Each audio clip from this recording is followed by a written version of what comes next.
이사야 29장 17절부터 19절 말씀 봉독합니다. 이사야 29장 17절부터 19절 말씀입니다. 같이 봉독합니다. 오래지 아니하여 레바논이 기름진 밭으로 변하지 아니하겠으며 기름진 밭이 숲으로 여겨지지 아니하겠느냐. 그날에 못 듣는 사람이 책의 말을 들을 것이며 어둡고 캄캄한 데서 맹인의 눈이 볼 것이며 겸손한 자에게 기쁨이 더하겠고 사람 중 가난한 자가 이스라엘의 거룩하시로 말미암아 즐거워하리니. 아멘. 아멘. 오늘 말씀은 여호와께서 심판 중에도 하나님의 백성 유다를 구원하시며 회복시키겠다는 말씀을 내용으로 하고 있습니다. 혹독한 심판을 말씀하시면서도 또 한편 그렇게 혹독하게 말씀하시다가도 이제는 또 회복과 구원을 말씀하십니다. 그러니까 하나님의 마음이 호되게 혼내시다가도 그 마음이 또 정말 아프시고 그래서 소망도 주시고 그렇게 말씀하고 있습니다. 17절 말씀 보면요, 하나님의 시간에 이루어질 것이다 말씀합니다. 오래지 아니하여 이 말은 매우 짧은 시간 내라는 뜻입니다. 여기서 시간, 짧은 시간이다라고 하는 것은 천년의 긴 시간도 하루처럼 짧게 여기시는 하나님의 시간 안에서 말합니다. 하나님의 시간을 말합니다. 하나님께서 레바논 숲의 큰 나무처럼 교만한 자들을 심판하시고 그곳에 기름진 밭이 들어서게 하실 것입니다. 레바논이 기름진 밭으로 변하지 아니하겠으며 아니하겠냐? 변한다는 거죠. 레바논 하면은 삼나무, 큰 삼나무, 솔로몬 성전 건축할 때 레바논에 그 삼나무 가져다가 건축했잖아요. 레바논은 당시에, 지금은 사막이지만 당시에는 숲으로 유명했습니다. 큰 삼나무 숲으로 유명한 레바논이 기름진 밭으로 변한다. 그 삼나무 밭이 가득했던 레바논이 나무가 다 뽑혀지고 그 밭을 그곳을 기름진 밭으로 만들어 놓으신다는 것입니다. 그러니까 레바논의 그 큰 나무숲들이 다 뽑혀가지고 황무화로 놔두지 않고 거기를 다시 기름진 밭으로 다 나무가 뽑혀지는 것을 심판을 말합니다. 그리고 거기에 기름진 밭이 들어선다 하는 것은 회복을 말하는 것입니다.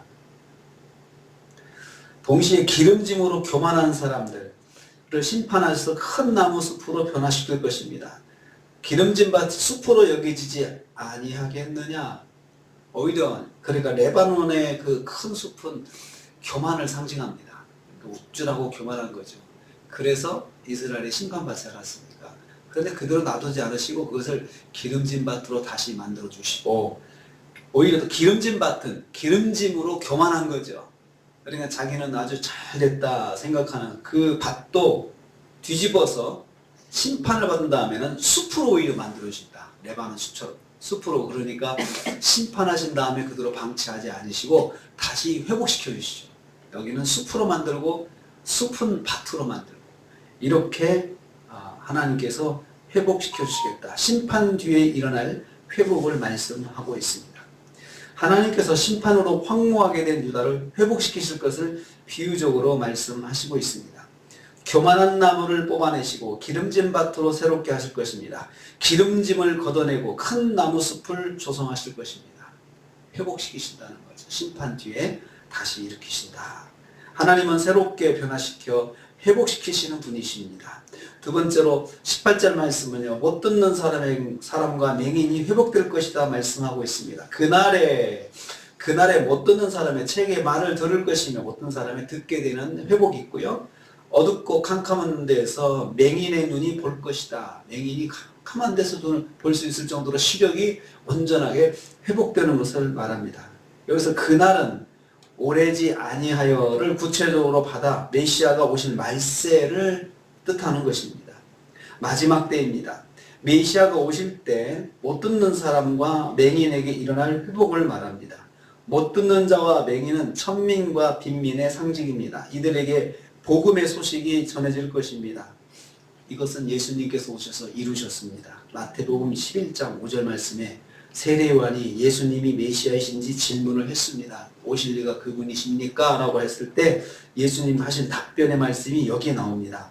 거기 보면 이렇습니다. 맹인이 보면 못 듣는 자가 들으면 가난한 자에게 복음이 전파된다. 이렇게 말씀하셨습니다.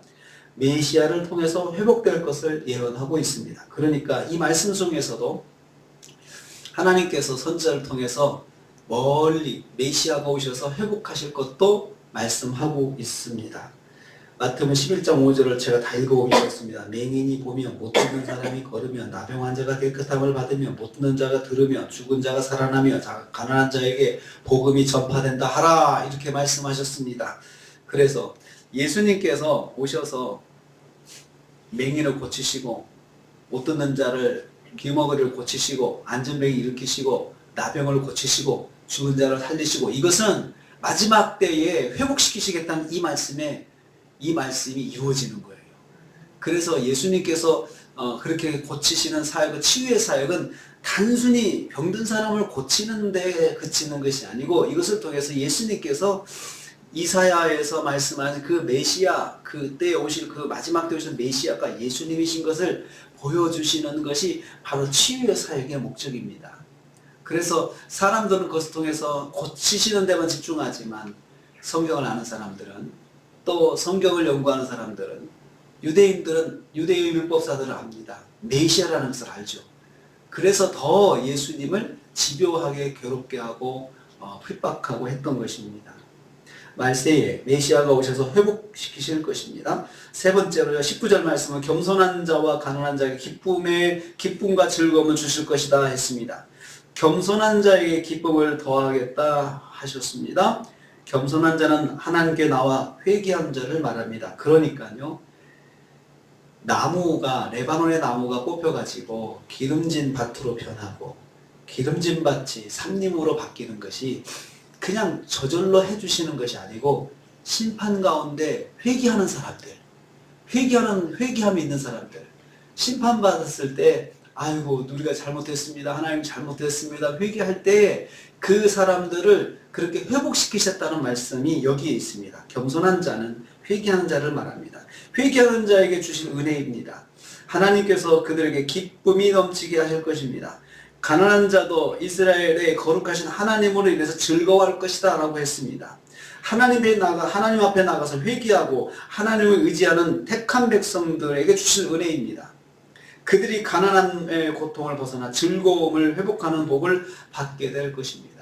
하나님의 심판으로 그들이 가난해지고 그들이 고통을 받고 그렇지만 하나님 앞에 나가서 회개하고 겸손해질 때 하나님께서 그들에게 기쁨을 회복시켜 주신다. 그러니까 가난함의 문제가 해결된다는 것입니다.